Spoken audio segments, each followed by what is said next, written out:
What's the motherfucking deal, man? Welcome to Salt Sports. If you're not familiar with Salt Sports at Houston, Texas, home, and we apologize for the delay.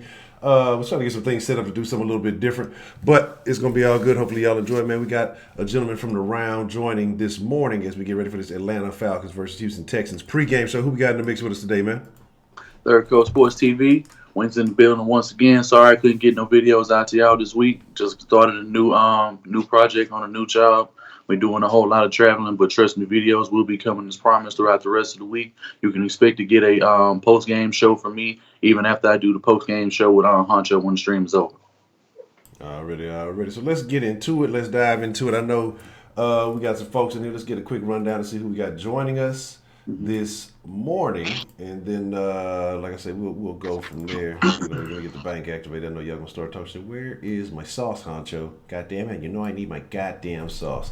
Let's see, T Mac. Let me see the sports goat. Let me see Miss Voodoo, one half of the better half of the greatest moderating couple in all the land. Let me see. Let me pull this thing. That's too much junk on this one screen. All right, there we go.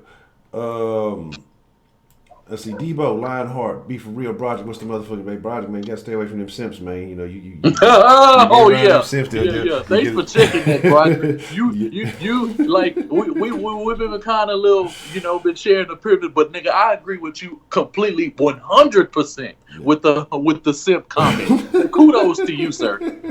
Kudos to you. Nelly had pimp juice. Don't get none of that simp juice, man. Rico 2K, what's the motherfucking deal? King 88, Texas boy, Brandon Wright, Leonard Avery, Gilmore 713, what's the motherfucking deal? Anthony Montez, do they donate dog? Dro Hundo.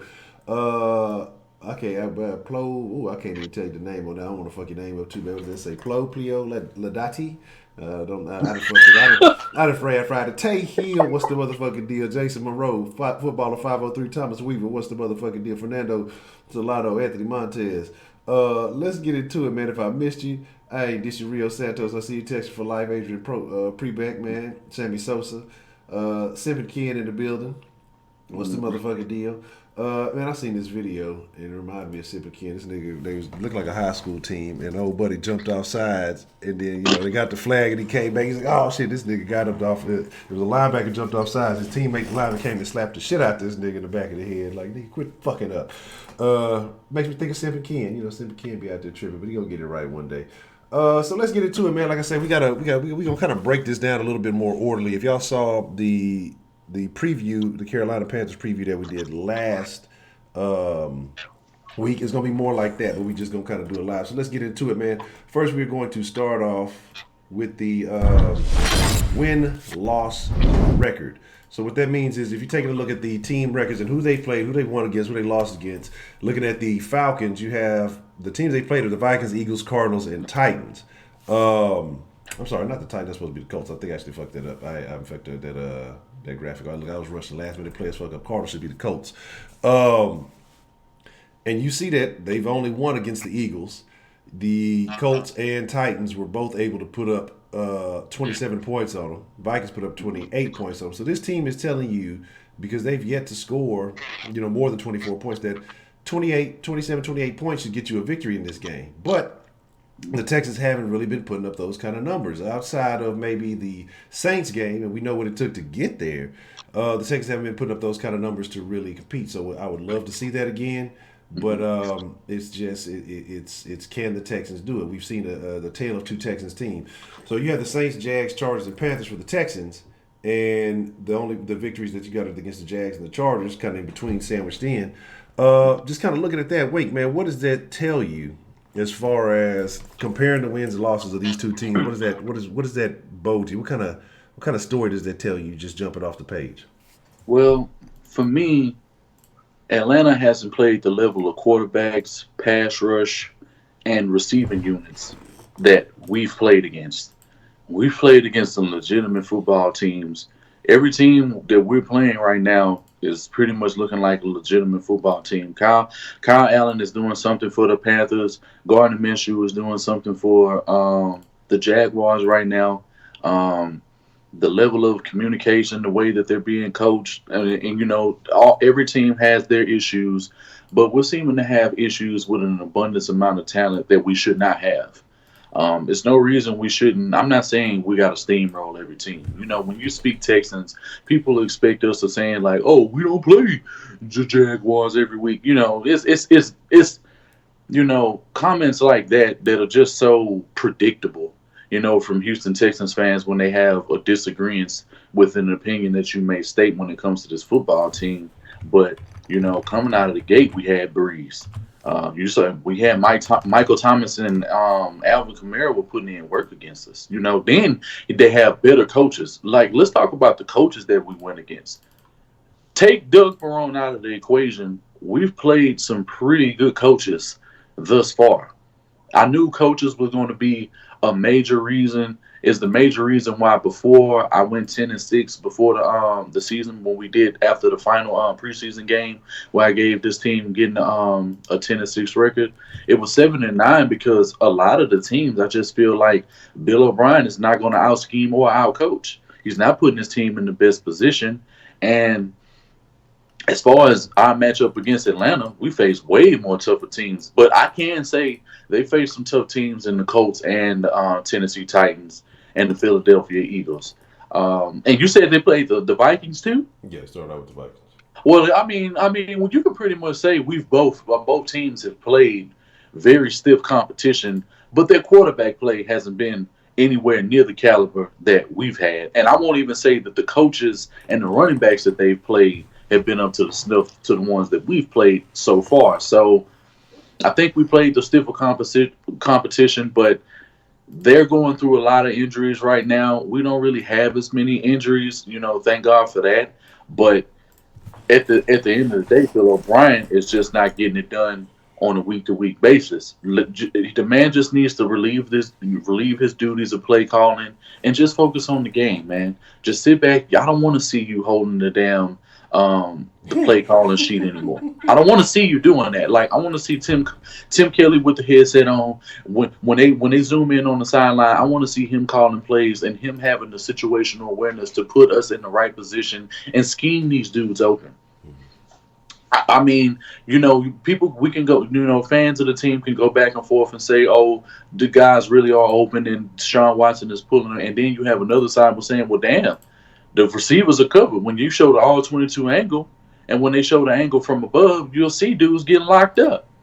Now, I understand, him being there, but he wants to be able to make the right read without being off balance when he's throwing to his targets. So I can understand the reason for him holding on to the ball just a little bit. And to be honest, at this point, him holding on to the ball really isn't even a concern to me anymore. It's who he is, it's what he's going to be, and I love it when he's getting the big plays done. So I can't be a hypocrite and say, oh, him holding on to the football is a detriment when, he's not putting himself really at risk to be hurt. I mean, people are always talking about this man getting hurt, but does any shots that he take look like he's really going to get hurt? I mean, the only time he even looked like he was even close to being hurt was when he hurdled into the end zone when he did the flip. So besides that, I mean, he's taken some shots, but I don't think they've been so gruesome as to feel like he's not going to finish the rest of the game. But it's something that I definitely don't want the Houston Texans to take advantage of because he's the caliber quarterback he is, and they do their absolute best not to protect him. Okay. Another thing I want to get into, and I want to kind of just look at the statistical standing, the standings within the league as far as, these individual team stats. I'm going to bring this up for y'all. So just making some comparisons, right? Right now at this point, the Falcons offense, as far as points, yards, passing yards, and rush yards, they are 27th in the league in points, 17.5 a game, which is lower, almost lower to close to the very bottom. But 12th in the league in yards, 382.8 a game. Then you have, which is telling me something. It means they're able to get yards, but they're just not getting in the end zone on a regular. You're third in passing yards with 312.5 a game, which is something that scares me. We're going to get into that in just a second, why that is scary.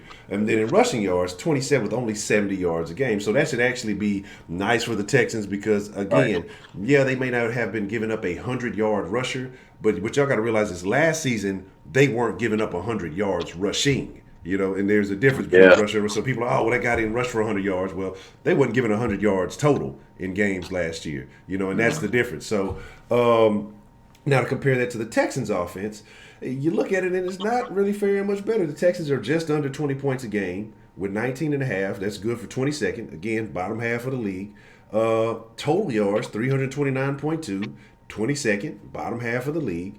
And passing yards, only 209 yards a game, which is 27th in the league. Again, another bottom half of the league stat. The only thing where they're in that upper half, still not a top 10 team, is in rushing yards. And they could be in that top 10 conversation had they not gotten away from it a couple of times in the last few weeks, which was working. I don't understand why they would do that. Now, on the flip side, let's take a look at their defenses. And then what you have is they're giving up 24.8 points a game, which is 22nd in the league, which is, again, like we just said, hey, 27, 28 points a game should get you a victory in this one. They're giving up 328.4 yards a game, which is 8th in the league. So, again, that's what I say, you have to have, you wonder, well, what's going on with that defense? Because, I mean, it doesn't stand out. But you look at, well, who are they playing? And I think there's a few questions that you have there. But then they're giving up the 7th fewest passing yards of 215.2 yards a game. They're giving up 109.5 rushing yards a game, which tells me that maybe the run game needs to be a point of focus this game, or at least use the run to establish the pass. Now the Texans, on the other hand, are 10th, giving up 19.5 points a game. 17th, giving up 363 yards a game total. They're giving up 260 basic, 259 passing yards a game, and 104.5 rushing yards a game. So again, outside of the 19.5 points, everything else is bottom half of the league. And you're really looking at these numbers compared to the rest of the league with the Texans, and you know that they're better than that. That's the thing, that you know that they're better than the numbers that they're currently putting up. So the question is, why are the Texans not fully executing? You mentioned Deshaun, and yeah, we know the hold on the ball thing, but again, like I say, you either take the good with the bad, or you don't take none of it all. You can't be happy, oh, he made this exciting play, or he did this, but he held onto the ball a little bit. I mean, it's just what it is. And let's be honest, when have you seen, a Bill O'Brien play? Because you say, if you look at it from a different angle, you see that these guys are locked up. The only time these plays really seem to bust open is when it's an off schedule, when Deshaun kind of rolls out, he does something different, adds his own little element to it, because you don't see the success in these plays when they are executed as drawn up. It just doesn't seem to work. And again, so your thoughts on this, looking at these stats, comparing these both two teams and where they rank in the league, how much of this has to do with competition? How much of this has to do with coaching? How much of this has to do with just team talent? I mean, as I said, with the teams that you just ran through, in the last little segment, we've pretty much been evenly matched, but I could say we've played the better quarterbacks and we've played the better coaches, as I'm going to state. Atlanta has pretty much been riddled with injuries. Dan Quinn is a horrible coach. He really can't be trusted. And but just because he's a horrible coach doesn't mean he can't redeem himself against the Houston Texans. If they go 1-4, I see a firing coming. If this doesn't happen after the game, it's going to be in the next couple of weeks. I'm pretty sure they're already behind the scenes looking at other candidates or people that they can pry from that situation who can take over this Atlanta Falcons team, who has plenty of talent. But as far as the numbers are concerned, it's alarming to know that they give up that many points. But who's to say that we score that many points with O'Brien at the helm? Now, I understand the players have to execute, guys have to catch the ball, guys have to get open, dudes have to block, and the quarterback has to deliver. So it's enough blame to go around for everybody when it comes to this football team. But it's clear that the head is affecting what the tail and the body is able to do. The body can't deliver if the head can't give proper directions. I see no situation. This man thinks with his heart, not his mind. He's been in the industry of football for quite some time now, and it's very hard for him to orchestrate wins where we don't even want it to be a blowout. We just want it to be comfortable.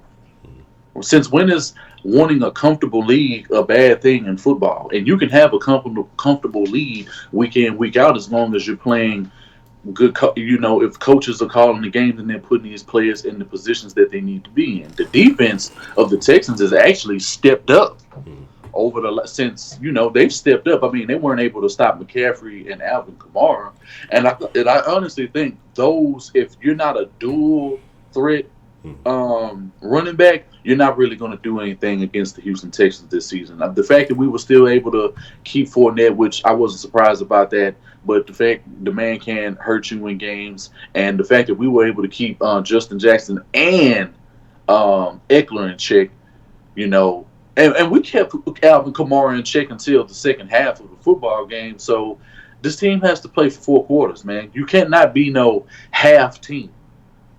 You can't be no 3-quarter team. You have to play from the sound, from the whistle starts, man, when they defer or you take the kick or you receive the kick, and until the fucking clock is over.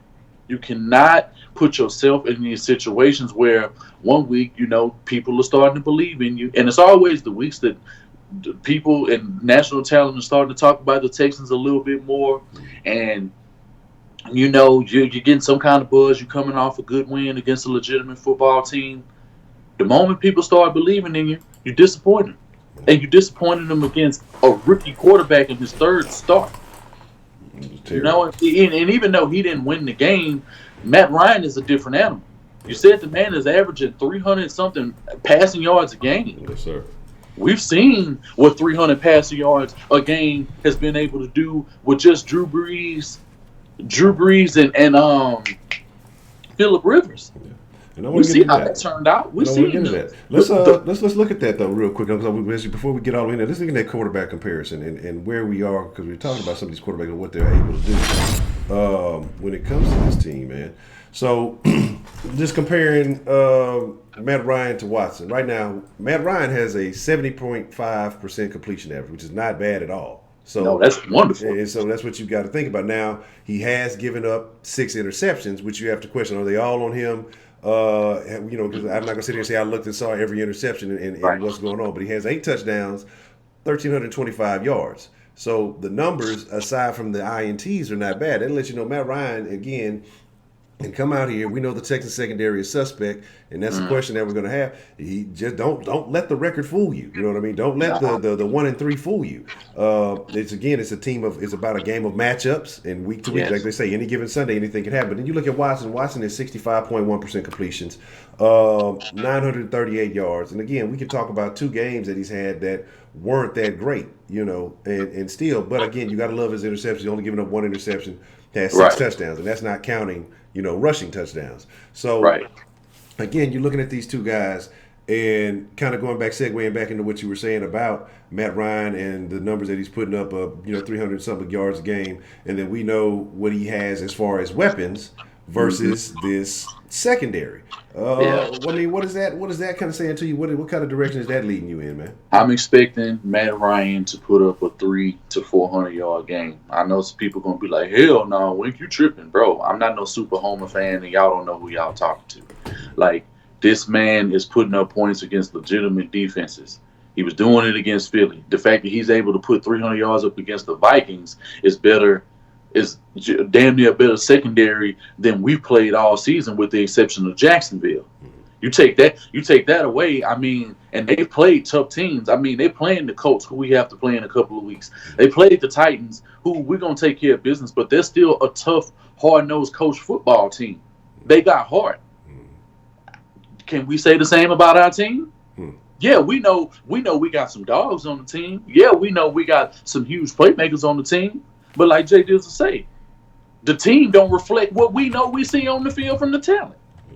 So I'm not going to assume that the Houston Texans, regardless of how much I may love them, are going to be able to put themselves in a situation. And this secondary is going to struggle mightily against Ridley, Sanu, and Julio. Come on, man. And I'm not even adding Austin Hooper in the mix. I'm not even adding Devontae Freeman in the passing game on the mix. He's that type of guy. If they get him involved in the screen game against the Houston Texans, who's going to be able to stop him if he gets going?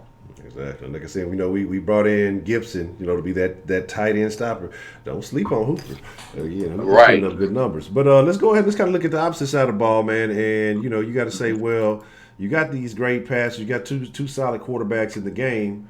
Well, what do you do, or who's on the other side of the ball trying to stop these guys from getting the ball off? So let's look at the sack leaders for both teams and discuss, what we're going to be seeing.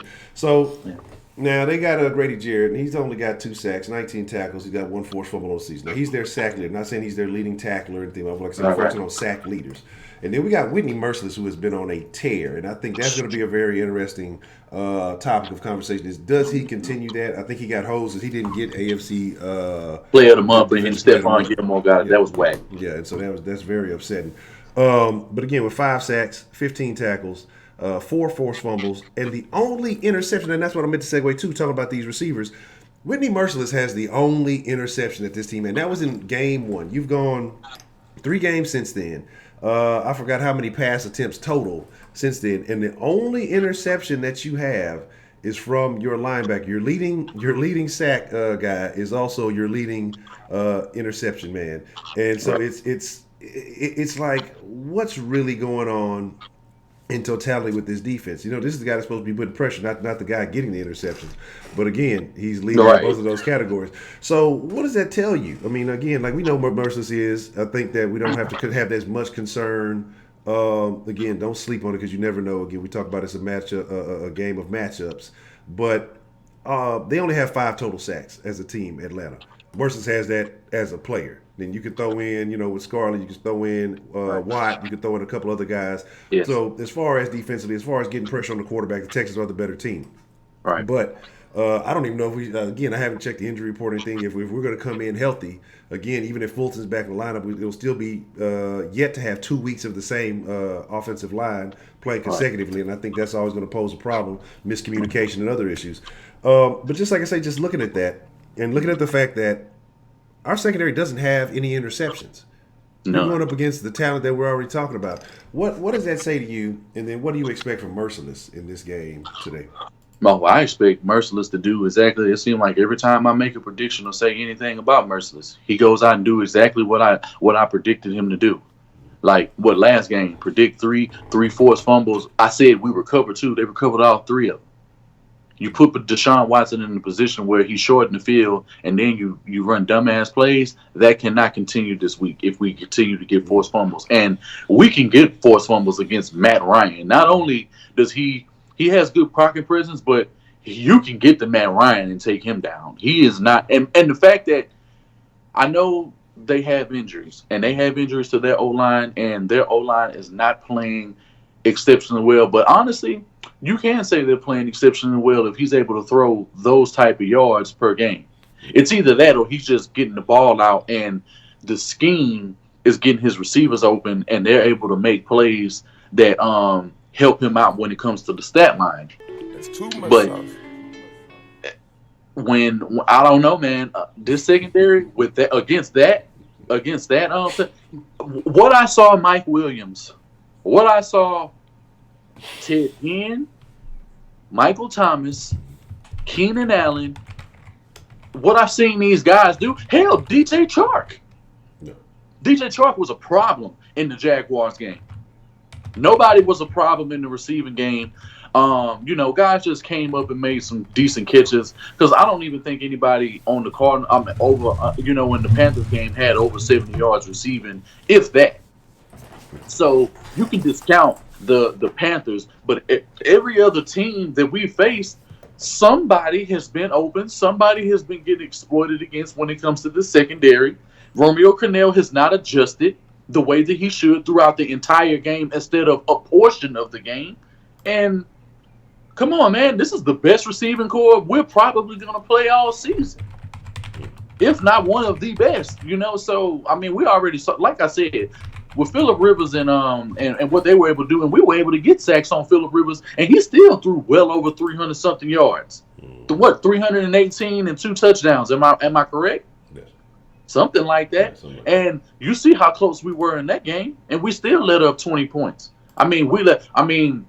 True enough, okay, they kicked 2 field goals, so we only let up 14 points, from Phillip Rivers. But make no mistakes, man. If something goes wrong, if Travis Benjamin catches that ball in the end zone, he easily puts up 21 points, and we go to overtime. Who knows how that game turns out? Exactly. But this is the type of game, man, where one thing that I have noticed, they say from the betting lines anytime so far for this season, The betting line is -5 for the Houston Texans, so we're the 5-point favorite. They say when it's been under 7 points or more for the Houston Texans, we've won those games. So because those lines have been in place and they've pretty much been consistent and they've been able to cover a lot of these spreads that they have, I'm going to say that the Houston Texans win this game because we have the more legitimate defense. That's the only reason that, because their defense, honestly, they just lost Keanu O'Neal. We should be able to hit them deep. We should have been able to hit the Panthers deep and the Jaguars and the Chargers. We weren't able to do that. Deshaun Watson explained in a press conference after the game was over what these guys were doing and how they were able to keep these guys contained. So everybody keeps thinking these receivers are open. No, they're not.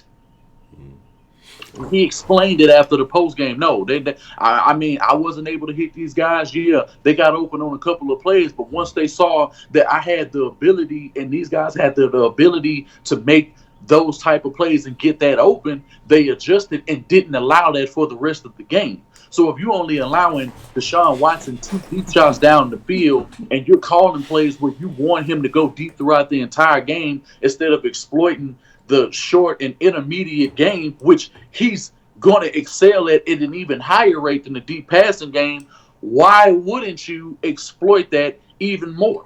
Yeah, they have Deion Jones. Yeah, they got Vic Beasley. Yeah, they got Grady Jarrett, who is going to be a problem in the middle of the field if they scheme this right. But they got some solid corners. I mean, Isaiah Thomas, we're going to have Isaiah Oliver, we have to exploit him all game. I'm going to say it right now. He is a problem in their secondary. We have to take advantage of Isaiah Oliver. If we do not take advantage of him, whoever he's guarding, whether it's Kiki, whether it's Kenny if he plays, move DeAndre in the slot like Tenny and a few other people have said, motion this guy to see what the team is doing so that you can exploit matchups further. And that's what I'm going to say. We have the better defense. We have the better front seven. J.J. Watt better not miss no sacks if he's there.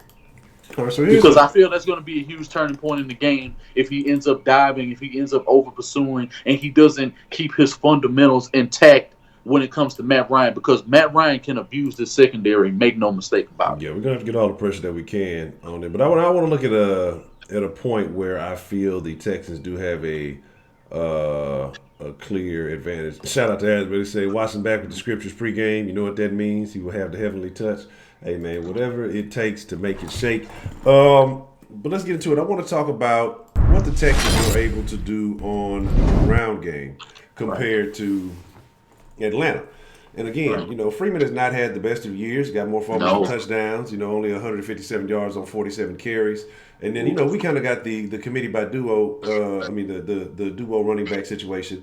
Mm-hmm. But we haven't really utilized it as much in the last couple of games. We've gotten away from it when it was working, or failed to really establish it, use our advantage. But Carlos Hyde, we'll focus on him. He has 52 carries for 250 yards and 1 touchdown, no fumbles. Carlos Hyde, again, been a pleasant surprise when utilized.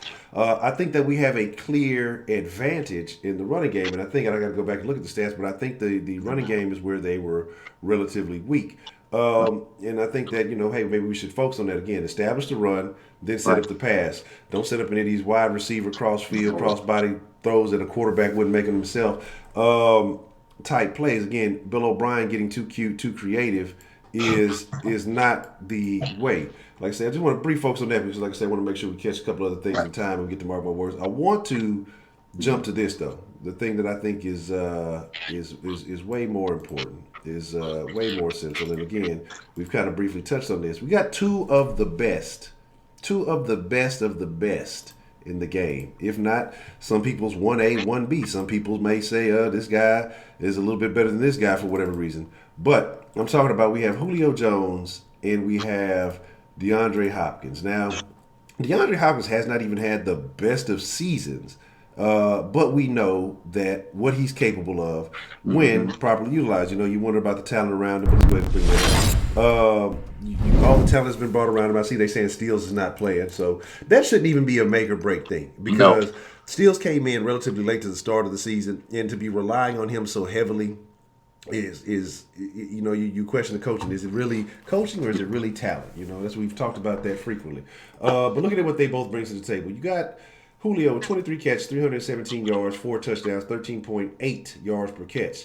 And then you got Hopkins with 24 catches. I don't know why I got carries up. I fucked that up. 259 yards, 2 touchdowns, 10.8 yards. Got Houston on my back. Again, both these guys are over your double digits, per catch, first down per catch average. Joe Louis Ortiz, welcome to Sauce Nation, your freshest motherfucking ingredient. And everybody said a couple other people have joined us, so welcome to Sauce Sports, you the freshest motherfucking ingredient. And Miss Meat, I know Miss Meat is in the chat lurking, talking that Atlanta shit. Hey, Miss Meat, salute to you. That hot Atlanta shit. Look, we can make a gentleman's bet.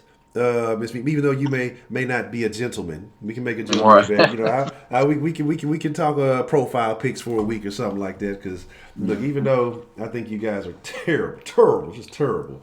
I just don't want to hear you talking all that shit. So I got some questions about the Texans. I just don't want to hear you talking shit. So I'm willing to make that wager. Tell your husband, man, don't get in trouble at the game, man. Tell him, don't get in trouble, because I saw you stream the other night. Don't get in trouble. Don't slap nobody at the game. So like I said, but looking at these two guys, man, like I said, you got two very talented wide receivers. I mean, you got two talented wide receiver cores across the board. You know what I mean? And I think depending on who you're looking at, who you're talking, you say maybe they're underachieving or whatever. And without Steals, the Texans are still talented because Kuti is still talented. Right. Will Fuller, very talented. DeAndre Hopkins, very talented. Then you're looking across the board. You're talking about Julio, Sanu. You're talking about Ridley. You're talking about Hooper, and that's throwing a tight end in the game. And we can have Akins if we would ever throw the ball to the tight ends. So I think there's a lot of questions with that. But again, you brought up something earlier about how teams are able to take away the deep threat. Yeah. I think a lot of people too who are upset about Watson holding on to the ball I think Watson is actually playing a little bit smarter because I think there are times in previous years he would be taking those risks. He would be taking risks trying to fit those into those windows that may not be the best idea. But and throwing bad passes, but we've seen Watson. I think last game might have been the most checkdowns I've ever seen Watson throw. In his career. So a lot of people say, check. Man, he checked down majority of the game. Again, but you got to know it burns him up inside because he wants to make the big play. That has to affect his psyche in a certain way. Mm-hmm. So again, teams are able to take these things away. But what do you see looking at these two wide receiving cores, looking at these two quarterbacks who are going to be tossing the rock? Who do you see ultimately having the better game this game? I mean, everybody's going to refer to 4 years ago and say, oh, well, JoJo was able to lock on Julio up. Yeah, he was. Yeah, he was able to do that. This is a totally different team from then, and this team is coached completely different from then to now. We've made different strides. We have different personnel. The coaching is completely different. Don't talk about 4 years ago when it's talk about what JoJo was able to do against this wide receiver. He's not going to be so fortunate this game.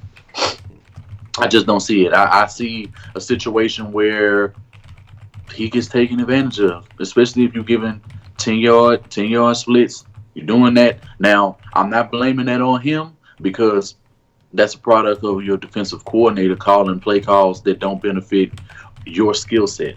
Now, he can adjust it. He can play up a little bit more if he needs to. And, I mean, he needs to do that. We need to this is what I want. Bracket him all game. Have a safety and a corner on him at all times. Calvin Ridley and Sanu are going to have to beat us. Point blank period. That's what's going to happen.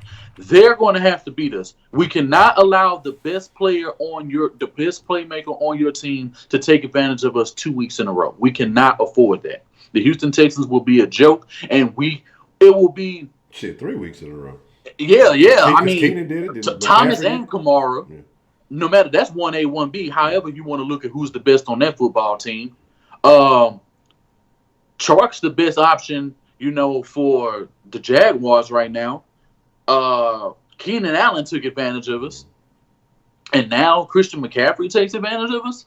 It seems like it's a theme with the Houston Texans football team, especially when it comes to the defense. We are incapable, or the coaching staff is incapable of taking away the best option for any football team that we have played thus far. That is not a good sign. It is not something that we should take lightly. And don't think for a second, because Atlanta is 1-3 that they don't come in our house and smoke us. I have us winning this game, but Julio Jones is a problem.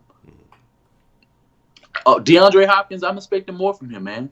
I'm expecting more from him, and it's unlike DeAndre. I'm not sure if if he's in his head. I'm not sure if his concentration is an issue or something like that. I'm not sure what's going on, but I'm ready for him to pick it up, man.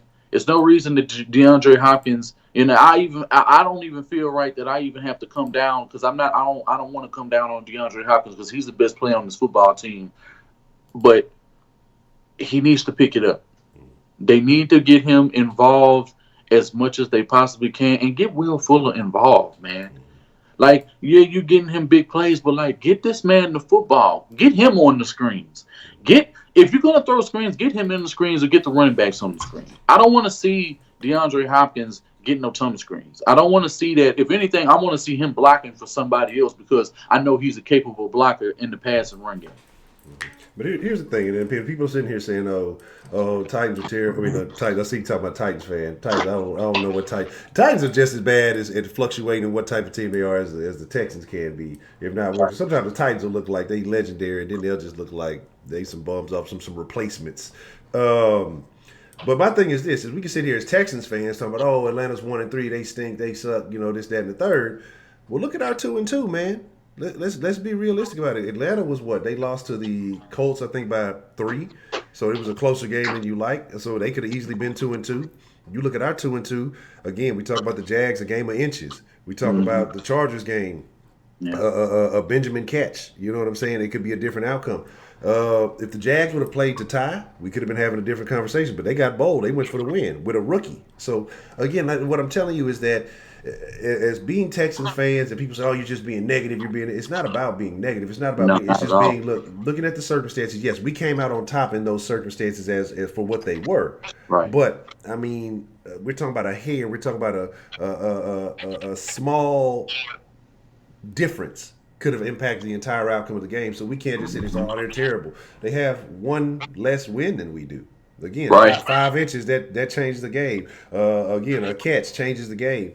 A catch that was being made all game that just happened not to be made that time changed the game. So that's why I say, as far as people saying we're being negative, no, we're being reserved. And as much as we're going to be rooting for the Texans to win, we're always going to root for the Texans. We want the Texans to win, but I think that there's a point where you can't be irrational and just I'm not naive. Yeah, But let's get into it. Like I said, we only got a few more minutes, and I want to get the predictions in. Y'all know what that means. It means mark my motherfucking words. Drop those in the chat. Hey, mark my motherfucking words. If you don't know, mark my motherfucking words is a bold prediction. I mean, you got to go out on a limb. You got to pick a player, pick a stat line or whatever it is that you feel like is going to be a surprising line of the day, something unexpected. Don't go with the rinky dink.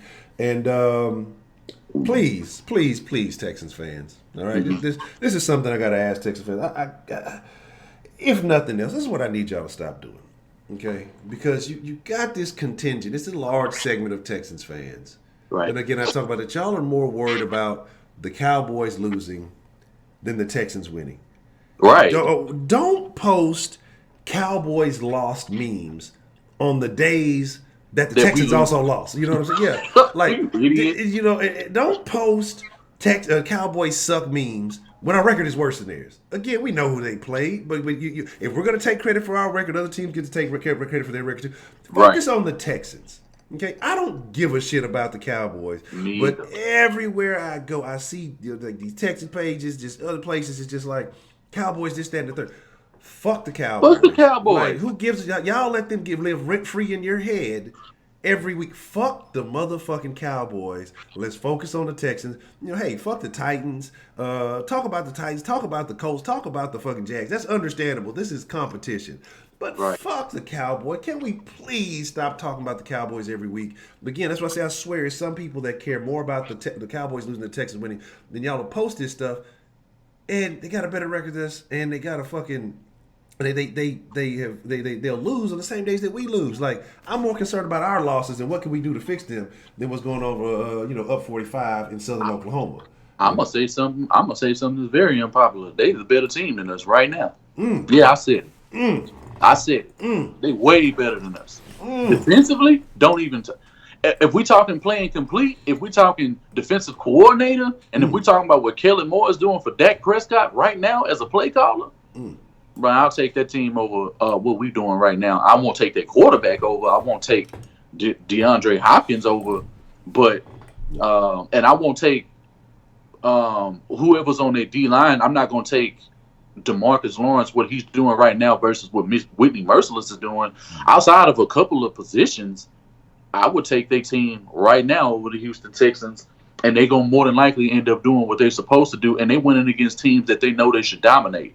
When has the Houston Texans done that all seasons with teams we're supposed to dominate, especially after playing in a 2-week time period? We're 1-1 against rookie quarterbacks. Yeah. You cool with that? Yeah. I'm not, but I'm a different fan than most of y'all anyway, so I don't expect a lot of you to agree. And I know people gonna think it's blasphemous what I just said, but my MMFW, man, is the Texans win. I'm gonna say we win 24-18. I'm gonna keep it low. I'm not going high ever again until they prove they can put up 28 plus points consistently. I see this team, man. I see us getting 6 sacks. What? 6 sacks. 6 sacks. We're gonna force three more fumbles. Yeah. We're gonna force 3 more fumbles. Whether it's Devontae Freeman, whether it's Matt Ryan, it don't matter. I mean, whoever wanted can get it. It seemed like when it comes to the fumble game, we lead the league in fumbles. I want to say, if I'm not mistaken, but we forced 4 fumbles. I mean, forced 3 fumbles. I got a prediction for Julio Jones. He gets 180 yards off of 12 catches. If Keenan can do it, he definitely can do it. Okay. DeAndre Hopkins has a 2-touchdown game. And he gets 150 yards off of 9 catches. Okay, that's a big team. All right, well, it's almost that time, man. So I'm gonna give y'all something real quick in a hurry. I think Merciless continues the streak. I think Merciless has 2 sacks and 2 forced fumbles this game. I think Merciless stands out. I think both sacks go for forced fumbles because he has a knack for getting to the ball. I think Reader ends up getting a sack just because I would like what he's been doing. And I say that the secondary gets their first interception, and it's not going to be clean. It's going to be off of a tip pass. Yeah, it's going to be a tip. I'm going to say Watson's going to go for. I'm going to say Watson's going to give you 378 yards, and I'm going to say Fuller gets implemented in the game, and because they're not going to be looking for the steals, big play as much. So I think Fuller gives you 120. I think that. Let me make sure I write these down as well. And I think that big number 10 is going to give you. I could agree. I think with what you said, I think he gives you 2 TDs, but I think he gives you 105. But I think ultimately my score prediction on this one, I'm gonna keep it relatively low. I think it's gonna be those 2 tubs from Deshaun, and then from Hopkins, and then I think Deshaun runs one in with his legs. Ultimately, Kemah Fairbairn is going to miss a field goal, make a field goal this game. And I give you the Texans 24. I give you the Falcons 17.